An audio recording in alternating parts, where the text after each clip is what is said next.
అన్న ఇప్పుడు ప్రస్తుతం చూసుకుంటే తెలంగాణలో కాంగ్రెస్ పాలన మీకు ఎట్లా అనిపిస్తుంది అన్న? యాక్చువల్గా కాంగ్రెస్ పాలన అన్ఫార్చునేట్లీగా తెలంగాణలో వచ్చింది. ఎవరు ఊహించని విజయం ఇది. యాక్చువల్గా రేవంత్ రెడ్డి గెలవడం, రేవంత్ రెడ్డి మాటలకు పడిపోయి తెలంగాణ ప్రజలు రేవంత్ రెడ్డికి సీఎంగా పగ్గాలు ఇచ్చారు. కానీ 100% హీ వాజ్ ఫ్లాప్. అతను ఏ విధంగా పరిపాలించాలి అన్న విధానం మినిమం నాలెడ్జ్ కూడా ఆయనకి లేదు.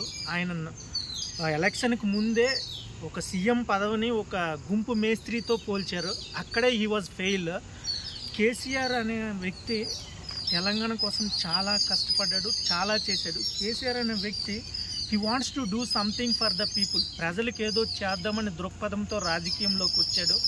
అలాగే రాజకీయంలో అవ్వచ్చు, ఏ జాబ్లో అయినా అవ్వచ్చు, సంపాదన అనేది ప్రతి ఒక్కరూ సంపాదిస్తారు. అలాగే కేసీఆర్ తన జాబును తను నిర్వర్తిస్తూ తన సంపాదన కూడా సంపాదించాడు.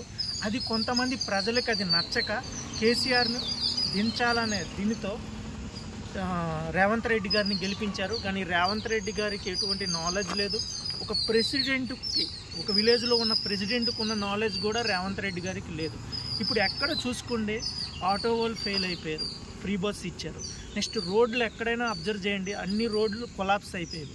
నెక్స్ట్ ఫ్లైఓవర్స్ అన్నీ కూడా, ఇవన్నీ ఫ్లైఓవర్స్ అనేవన్నీ కూడా మన కేసీఆర్ ప్రభుత్వంలోనే అన్నీ డెవలప్ అయ్యాయి.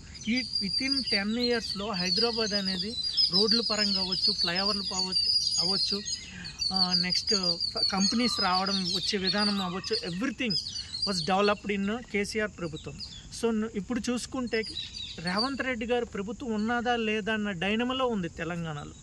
అసలు సీఎం ఉన్నాడా లేడని కూడా తెలియట్లేదు, ఏదో నడుస్తుంది ఆయన చెప్పినట్టు. అది ఇంకా అంటే ఎలా వచ్చారు మరి? ఇప్పుడు రేవంత్ రెడ్డి గారు ఇంత నాలెడ్జ్ లేదన్నారు, మరి అంటే కాంగ్రెస్ గవర్నమెంట్ రావడానికి మెయిన్ రీజనే రేవంత్ రెడ్డి అని చెప్పుకుంటారు కదా. అంటే కేసీఆర్ గారు 10 ఇయర్స్ పరిపాలించారు. సో ఆ పరిపాలన ఇచ్చిన తర్వాత మనం ఏదైనా ఫుడ్ తిన్నా కూడా దాని మీద మోసట్టేస్తుంది, ఏదో కొత్తదనాన్ని కోరుకోవాలని చూస్తారు. ఆ విధంగా రేవంత్ రెడ్డి గారిని కొత్తదనాన్ని కోరుకోవాలని రేవంత్ రెడ్డి గారికి పగ్గాలు ఇచ్చారు. కానీ ఏ వ్యక్తి అయినా మొదట చూడగానే మనకి అతని గురించి తెలియదు కదా.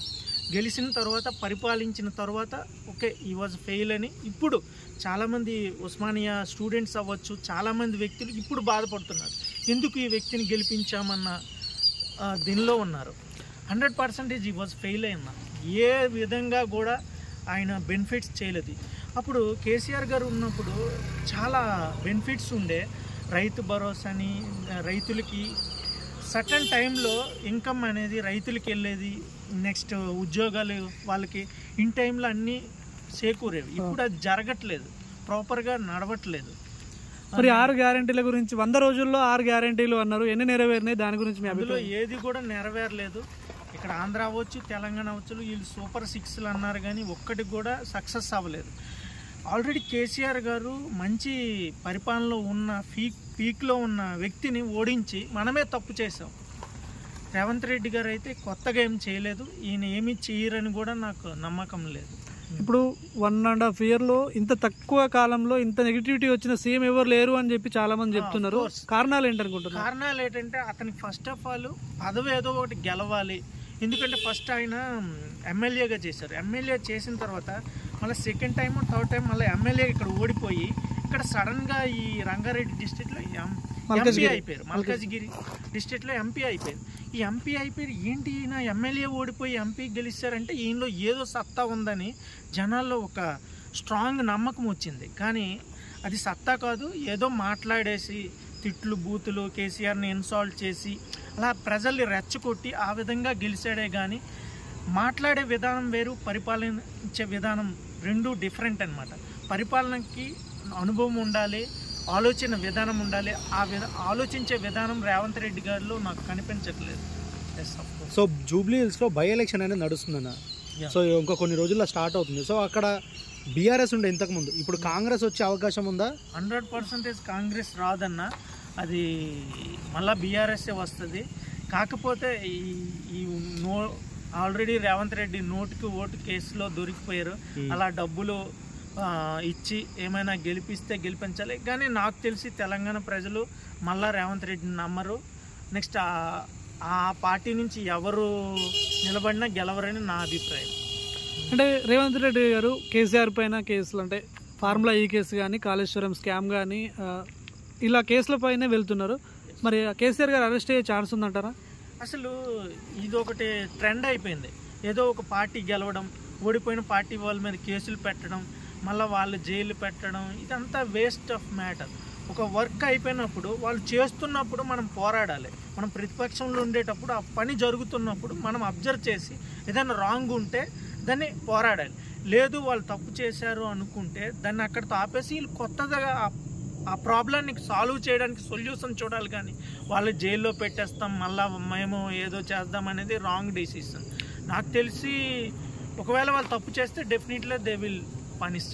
అంటే మంచి పాజిటివ్గా నడుస్తున్న బీఆర్ఎస్ ప్రజెంట్ సిచ్యువేషన్లో కవిత గారు ఎంటర్ అయ్యి చాలా డ్యామేజ్ చేశారు అని చెప్పి అంటున్నారు. దాని గురించి ఆఫ్ కోర్స్ అది కవిత గారు మైండ్లో ఏముందో తెలీదు.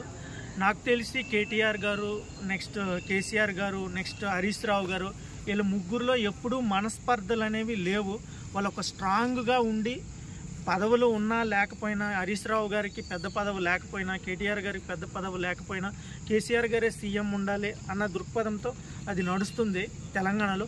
కానీ ఎందుకో ఈ కవిత తను జైలుకి వెళ్ళడం, అక్కడి నుంచి నెగిటివ్ మైండ్ స్టార్ట్ అవ్వడం, వీళ్ళలోనే ఎవరో ఏదో తనను జైలు పంపించారనే ఒక మైండ్ సెట్తో ఆమె ఇలా స్టార్ట్ చేస్తుంది. We have to see what will happen. అంటే ఎవరు బెటర్ సపోర్ట్ అనుకోవచ్చు? హరీష్ రావు గారు కేసీఆర్కి బెటర్ సపోర్టా, లేకపోతే కవిత గారు? అంటే ఇద్దరిలో ఎవరు అంటారు మీరు? ఆయనే కదా డైరెక్టర్గా ఆమెని ఆల్రెడీ సస్పెండ్ చేసేసారు.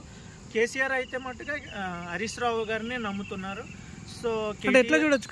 కన్న కూతుర్ని పక్కన పెట్టి అల్లుడికి సపోర్ట్ చేయడం ఎట్లా చూడొచ్చు? అది ఇక్కడ కన్న కొడుక కన్న కూతురు అని కాదు, తప్పు చేసి కేసీఆర్ గారు ఆల్రెడీ అన్నారు పార్టీకి వ్యతిరేకంగా ఎవరు మాట్లాడినా వాళ్ళు సస్పెండ్ అయిపోతారు. ఆ విధంగా నా కూతురనే కాదు, ఆమె ఒక ఎమ్మెల్సీ క్యాండిడేట్, ఆమె పార్టీకి వ్యతిరేకంగా మాట్లాడుతుంది కాబట్టి నేను సస్పెండ్ చేశాను, నేను తప్పు చేసినా ఈ పార్టీ నుంచి సస్పెండ్ అయిపోతాను అనే విధంగా ఆయన మాట్లాడాడు. అలాగే ఉండాలి, ప్రజలు అప్పుడే కేసీఆర్ గారిని నమ్ముతారు. సో ఫైనల్గా అసలు కేసీఆర్ గారు ఓడిపోవడానికి కారణాలు, అంటే అంత మంచి చేసిన కేసీఆర్ గారు ఓడిపోవడానికి కారణాలు ఏంటనుకుంటున్నారు? మెయిన్ రీజన్ కేసీఆర్ గారు ఒక 1-2 టైమ్స్ మీటింగ్లో కొంచెం ర్యాష్గా మాట్లాడారు, అది జనాలకి నచ్చలేదు. ఇంకోటి ఏంటంటే చెప్తున్నాను కదా, 10 years పరిపాలనించిన తర్వాత కొత్తదనాన్ని ప్రజలు కోరుకుంటారు, ఆ విధంగా కోరుకున్నారు. మళ్ళీ అగైన్ ప్రజలు కేసీఆరే రావాలి అని కోరుకుంటుంది. ఈవెన్ అది ఆంధ్ర అయినా సరే నేను కేసీఆర్నే లైక్ చేసేవాడిని, ఆ పరిపాలన విధానం బాగుండేది, ఒక పీస్ఫుల్ వాతావరణాన్ని కంటిన్యూ అయ్యేది తెలంగాణలో. ఇప్పుడు ఏదో అడ్డాబిడ్డగా నడుస్తుంది అది. మరి ఇప్పుడు కేసీఆర్ గారు వస్తారు అని మీరు అంటున్నారు, కేసీఆర్ కి ఆపోజిట్ గా కవితనే కొత్త పార్టీతో వస్తా ఉంటుంది. ఎన్ని పార్టీలు పెట్టినా ఇవేమి అసలు కవిత అనే అమ్మాయి ఆల్రెడీ ఎమ్మెల్యే క్యాండిడేట్ కూడా వచ్చింది, ఎమ్మెల్యే ఎంపీ ఓడిపోయారు కూడా ఆల్రెడీ. ఇప్పుడు ఏదో ఎమ్మెల్సీ ఇచ్చారు, ఆమె ఎమ్మెల్యే కూడా అవ్వదు నా దృష్టిలో. సో ఫైనల్ గా ఏం చెప్తారు? నెక్స్ట్ గవర్నమెంట్ వచ్చేది ఏ గవర్నమెంట్ వస్తుంది? కాంగ్రెసా, బీఆర్ఎస్ఆ, బీజేపీయా? 100% కేసీఆర్ పార్టీ వస్తుంది, టీఆర్ఎస్ రాబోతుంది.